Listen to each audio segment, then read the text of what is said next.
calm. Teenage, never worry about acne. Nah, I ain't never been with a baddie. She calm, so I added to the tally. Madison, but I'm calling her Maddie. Hey yo, it's your boy Tommy coming at you with a brand new Clash Mini video, and today we're going to be having a look at this super fun multi-hitting deck with the Magic Archer. The strength of this deck comes from the fact that a majority of the minis here can hit multiple targets at the same time, whittling down the entire enemy battlefield, and then in the end they get shut down by the Shield Maiden shield. And it is a very strong deck that does well against this Countess meta too, because you have the protection strategy, of course. If you want to hop straight into the gameplay, there is a timestamp for that in the description down below. But if you want to talk strategy and how I play this deck, then let's go ahead and hop right into that. So first of all, I would like to say that the most important card in this deck, and the one that you are going to be maxing out as far as star abilities go, is the Miner. The Miner is a very strong card. In order for him to have that AoE, he needs to be leveled up really high. And not only that, you want him to be 3 stars because there's a lot of people running a lot of range units. It's a range meta right now, especially with the E-Wiz. I mean, you name it, right? The Spear Goblin, you've been seeing a lot of archers. You might even see some Magic Archer, but you need the Miner to be strong enough to survive and deal tons of damage in the back. And once you have that cleave ability too, you hit multiple targets at the same time, making him a huge threat on the map. Next, we have the Archer and the Magic Archer. I love the Magic Archer because he does not need any star upgrades to do what he does best, which is hitting multiple targets, shredding through them, and each hit does 2 damage per hit. I pretty much never upgrade the Magic Archer. I keep him at 0 stars always. I feel like the Archer has more importance as far as upgrades go. I like to at least have her at 1 star. A lot of the times you'll see me put her up to 2 stars. The 1-star abilities is to first make sure you're hitting multiple targets, because that is huge. That'll help the Miner get to the back and clear out all of their carries. And then if you have her up at 2 stars, I like to go with not the boast ability, but the one that increases your speed at the beginning of the game, so you quickly melt down those backline troops with the help of the Miner. Then we have the Bowler. The Bowler is obviously a really good card. I think him at 1 star is perfectly fine once you have him able to use his bowling strike ability in the middle of a round. Goes pretty crazy, but especially in the early round, and especially on maps like the mirror map or the map where you know they're going to place cards, the energy map against the E-Wiz, I feel like you need a card to at least stop the E-Wiz for a little bit so he doesn't get that instant shock off. And then not only does the Bowler stop that, the Miner can also go back there and really quickly take him down as well. And the last card in this deck is the Guard. The Guard is the best 2 elixir throwaway card, but it's not a throwaway card because he's actually really good. He gets a lot of value for 2 elixir, and if you're struggling against the Countess, you can place the Archer and the Magic Archer with the Guard in an L formation in either one of the corners. Guard doesn't leave the corner. When the Countess comes through, he'll hit the Guard. Not only that, because you place the Magic Archer at the bottom tile, the Magic Archer, no matter who he's shooting at, when the Countess comes down, the Magic Archer will actually be striking the Countess through all of that there as well. So it's a very toxic deck for the Countess. And then, like I said, the Shield Maiden has a great ability because not only does she taunt and take all of the action away from the rest of your board, but on top of that, they're going to be taking damage from the shield. So with the AoE of the Archer, or the multiple hitting of the Archer, Magic Archer, the Bowler, the Miner with his cleave, and the Shield Maiden popping off 1, 2, 3, you know, doing a lot of reflecting damage, this deck is actually very strong. So without further ado now, let's hop right into the gameplay. Alright, so game 1, we're actually going up against a Magic Archer. So you would think, right, oh, Magic Archer, you know, we're playing a deck that should lose to that, right? No.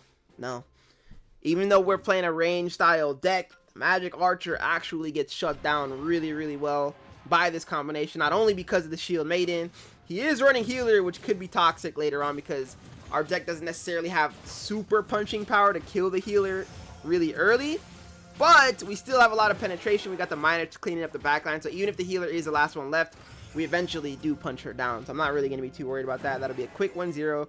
We actually keep all 3 of our troops, but we definitely need to get the Archer down as soon as possible because we need that damage to the backline, and we need, not only do we need her, we need her to be at 2 stars. I'll throw down a Guard in case we need to sell something back. We'll get that additional 1 target now, place them both in the back corner. I'll cycle for a Miner. We don't get Miner, so we just hold here. Just hoping for a level 2 Miner. And he's running E-Wiz, so Healer E-Wiz. His whole point is to just keep that front line alive. I respect it. Eventually, the Archer does go down. We don't even need the Miner to target her because of how, I mean, it's just too powerful. This formation, this triangle formation is way too strong. Archer Queen does not stand a chance There's pretty much nothing she can do. I think this is going to be a 3-0. I could even be toxic and just go for Magic Archer here, but we got to play the game the right way, right? So we go Miner for the backstab. We go Bowler. I don't think he'll have an Archer. He might. And I'm going to switch this because if he plays her in this same corner again, the Magic Archer will actually get cross-map value. And the Archer Queen's going to fall really quickly. If he swaps it to the other corner, good job. So look at this. Bowler, Archer, Magic Archer. Look how fast the Archer Queen falls here. 1 shot, early game, 2 shots. Just like that. You read him like a book. Read him like a book. Yeah, good heals. Good heals. Put him down. So he was really trying to... That's actually not a bad combo. Healer in the front, super tanky, staying alive. I like that. Nice try. All right, now we're going up against a Countess. We have to show the Countess because I told you guys this counters it, right? Now we get a chance to prove. So I'm actually gonna go with the Archer early, getting to 2 stars or getting to 1 stars. I'll block here in case the Spear Goblin comes out. I don't think it will, but never, better safe than sorry. There's the Spear Goblin. It actually goes to the back. Miner will be able to shut that down. Our Archer will get shut down though as well. So now it's going to be a 2v2 with the Shield Maiden. We get a little bit of, I have a little bit of confidence here because we do put down, at the very minimum, we put down the Miner.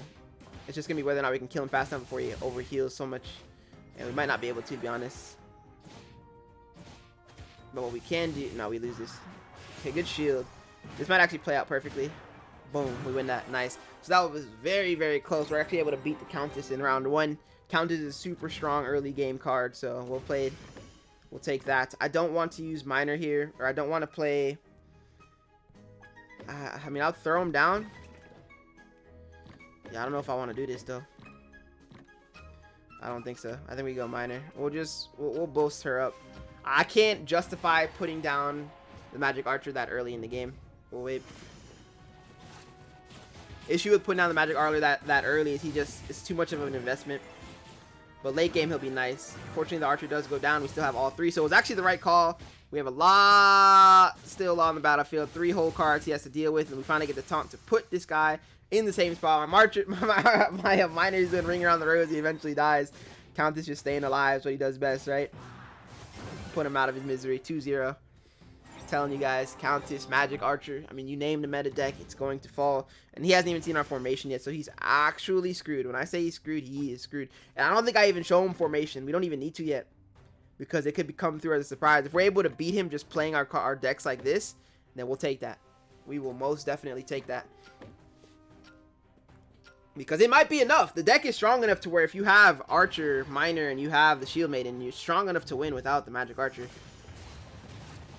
So let's see if it's actually like that. So unfortunately, no, very fortunately, we turn around because the Miner or the Countess teleports out. His Countess somehow lives barely, but look at our Miner going to work now.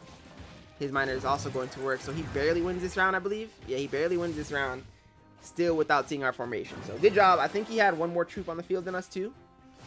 But now with the formation coming out, I begin to worry. I begin to worry for his safety because he's gonna get hit with what we were talking about in the intro. So where's the Magic Archer? Of course not coming out early enough. So there we go. A little Magic Archer. Bang, bang. We played on this side because we don't want to get hit with anything over there. Miner over here. He does have Spear Goblin, so we're going to protect the Magic Archer at the very least. I might even go like this with the Bowler.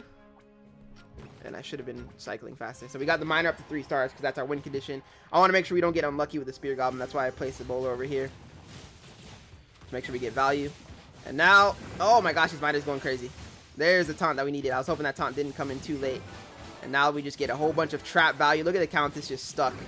Magic Archer just gets value. All 6 troops alive. Countess gets destroyed by this man. It gets destroyed. Alright, now we're going up against a monk. So actually, we get a lot of variety in today's video. I'd love to see it. Starting out, we can go Bowler. Bowler Miner's pretty strong. Pretty strong early game. I play Bowler middle here just because he might play middle. And we play Miner middle to get back to that early game ADC. Very possible Archer, Spear Goblin, something back there. Nothing. So we will get the taunt off, which is going to bring the Miner up at least. He gets a zap. Not really too worried about that. Put down the monk. Put down the Miner. Let's go.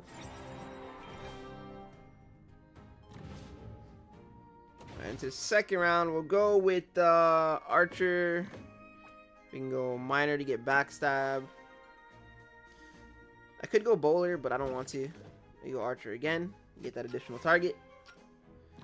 And he lined him up before, so I'm actually gonna try to predict this lineup. Okay, so he plays it kind of middle, kind of spread. This time the miner will get some decent value from him. Oh, and we're not close enough to where we get that taunt off, so I think he does win this round. Yeah, well played. He got 5 troops down stat, so that's good. Good job. And now, the real problem. He does have miner though. He does have miner. Let's keep that in mind. So that could actually, we might want to play up here with our ADCs.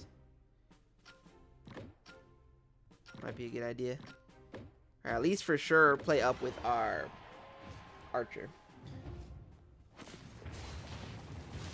Yeah, this ensures the bowler can still turn around. Archer still gets a bunch of value.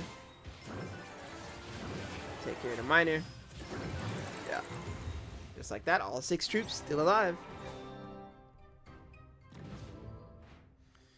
And now it's a problem, because now we get the boast. I'm even down to just go ahead and 3-stack the miner. Really, truly. And I'm down to 2-stack archer. He does have archers, so I'm actually going to start playing you guys a little bit more up. So my bowler and my guard take the archer damage instead, and then they can deal with the miner after he comes in. We actually get a really good bowl off here. And this works out perfectly. Monk's going to eventually fall there. Yep, and once again, all 6 troops alive. So that's going to be for today's Magic Archer deck. Let me know what you guys think in the comments down below. Like I said, it's really good against all of the meta cards. It's really good against Countess. Completely shuts down Archer Queen if you're annoyed with her. And anything else, like I said, those cards need buffs, man. When I run into like Monk, Barbarian King, like, please, give me the free win, bro. I'll take it. You know what I'm saying? But even against Shield Maiden, this deck does really well against her, because a lot of the Shield Maiden decks, they place a lot of range units. But you have the Archer, you have the Magic Archer, you have a lot of things that can get there. And if they really don't have anything to get to your side and you can get whatever formation you want going, they're definitely screwed. Hope you guys enjoyed today's video, and I hope you go on to enjoy the rest of your day.